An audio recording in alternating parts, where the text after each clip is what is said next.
What's up, everybody? This is Gomez, the comic collector, with the comic haul. It's been a minute. 2019, probably my first haul of the year. First grabs, first finds, first things consist of hunting and grinding. I've been collecting stuff. I've been still getting them comics and still getting whatever I can find and with my reads. I'm gonna show you what I'm currently reading and what's out there that I enjoy a lot. And a few covers, variant covers. Hunting, grinding. You know, this is just do what I do as a collector. First off, I'm gonna give it up to I go on Instagram. I've been doing this thing for a minute, and the guy is his name is CVM Comics. Great guy in the community. He gives out little hunts, little grinds every now and then. Slabs with some comics. I purchased a slab just recently, and he threw in some comics as well. And it's like kind of like a bundle he does. But it's I'm gonna show you Batman and the Outsiders issue number 2, issue number 3.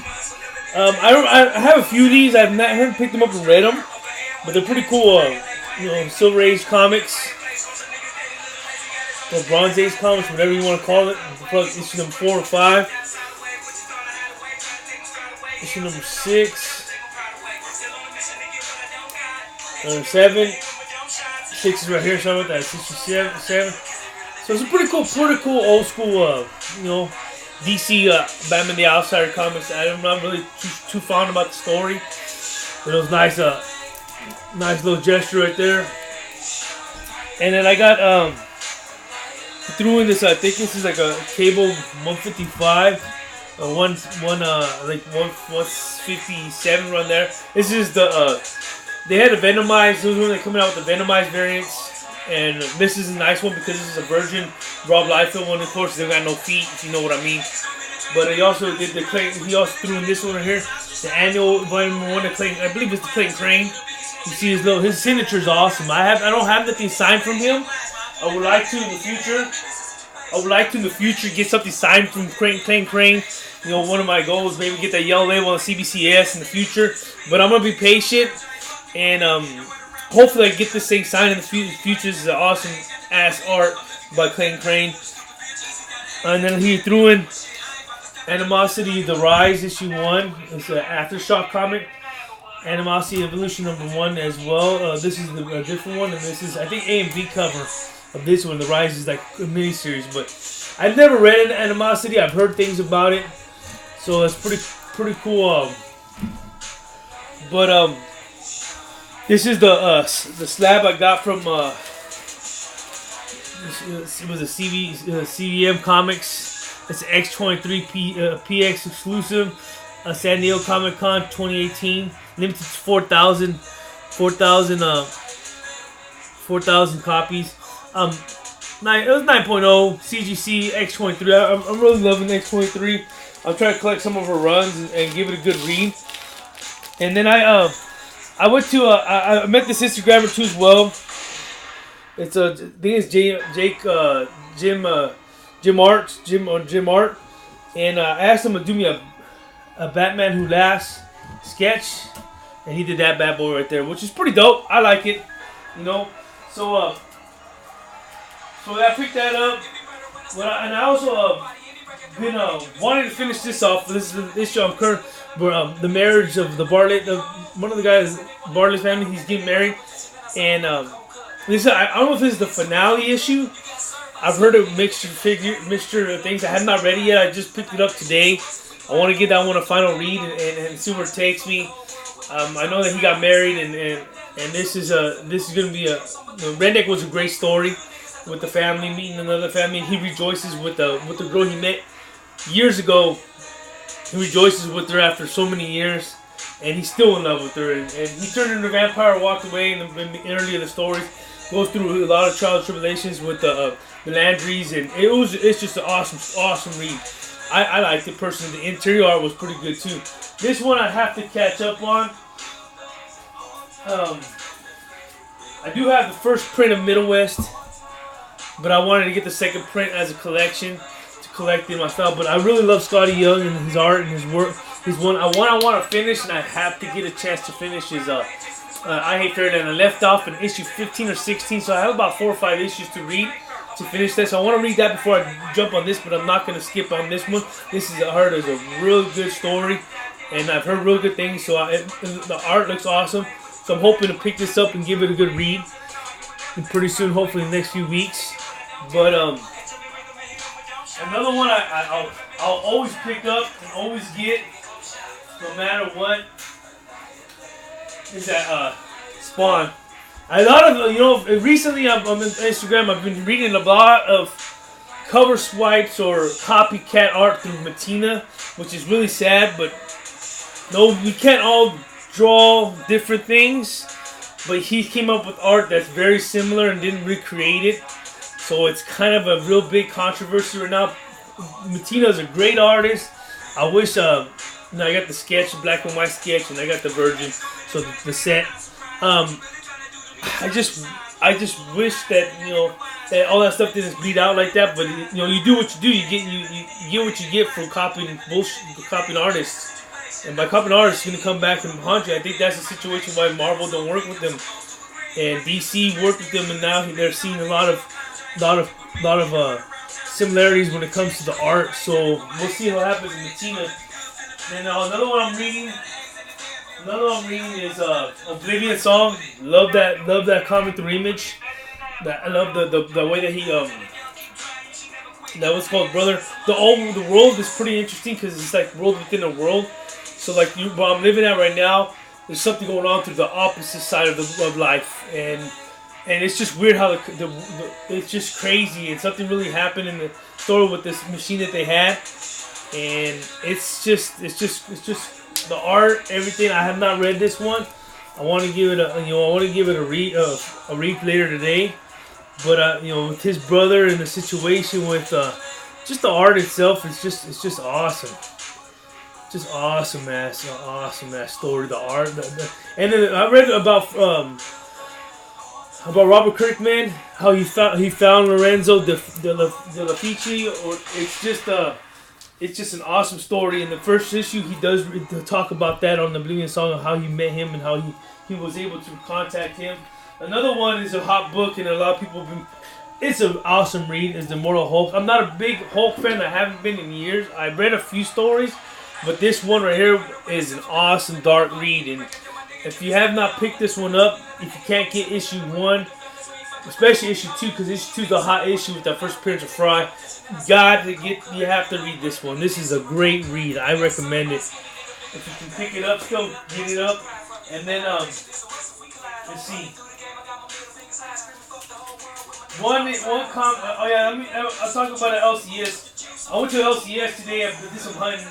And I found these books, $1 a piece.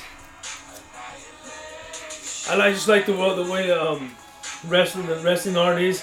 This one is like an homage from, I believe, the New Mutants trade paperback.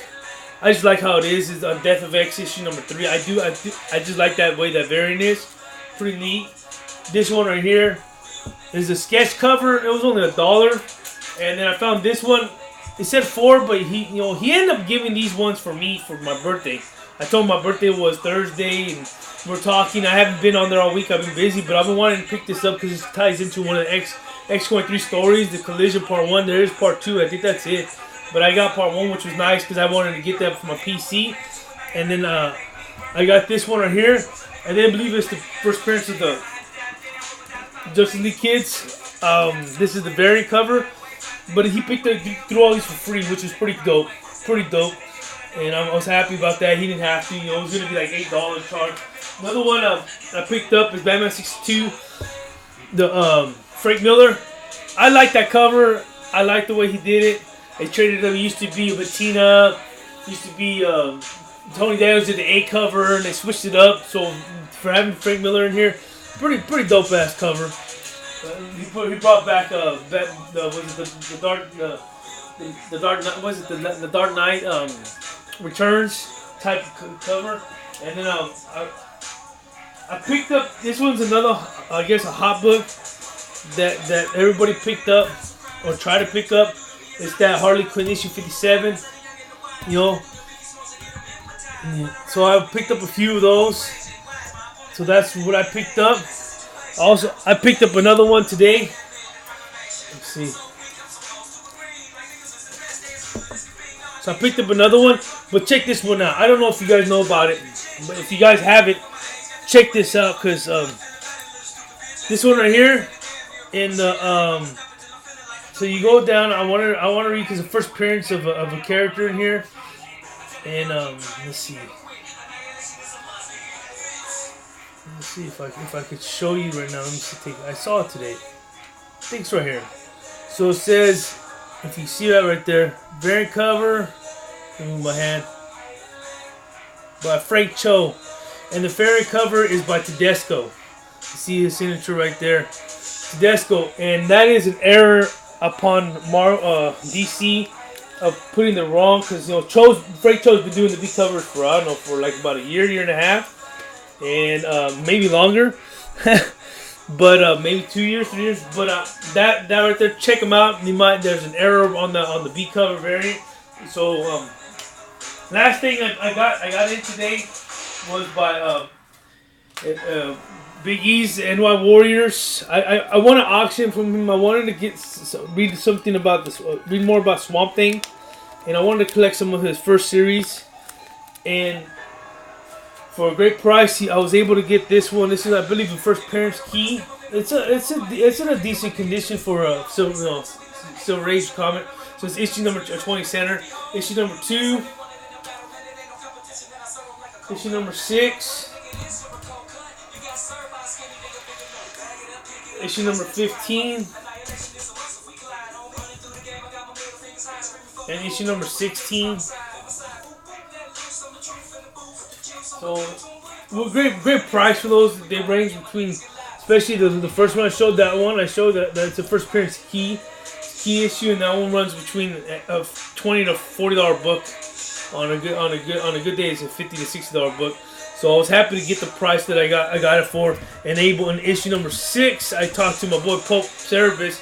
We're chit chatting about these comics, and it's not in a great shape, but for an old comic, man, it's still an awesome ass art, awesome ass comic to have in the PC. Big E's, appreciate it, bro. This is an awesome auction win.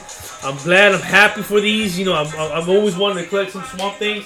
Every time I go around there, they're expensive because they're hard to get, I believe, especially the first 10 issues. And then you also throw in 801, the Ramos variant, and the regular cover. This story is a pretty good story. I read this story a while ago, and the way they ended the Amazing Spider-Man 801, it was pretty awesome. I liked it. It was like a one-shot, good story. It will tie in with one of the guys talking to his daughter about the hero, and the hero's going through theirs as he's explaining to her, and how he helped this hero in return to help back. It's like a foreshadowing story, and I really enjoyed it. But that's all I'm going to show you for today. I don't want to keep it too long. But I'm happy for my grind, for my pickups. I want to get some reading going, hopefully early today, and catch up on some of my knowledge when it comes to comics by reading them. This is Gomez, the comic collector. My haul video, my pickups, my grinds, my grabs. But like I said, just go out there and hunt and get them comics. And I was happy first time in a while I actually was able to hunt, because during the holidays it's so tough. Because you're out there, instead of getting comics, you're out there getting gifts. So I was able to finally get some money, get some ends, and able to enjoy it. And I'll keep trying to go on the grind. I'll keep collecting. This is Gomez, comic collector. I'm out, baby. 14 minutes to 15 minutes of funk. Hope you like this video. Everybody, broski. Happy 21-9er. Out, baby.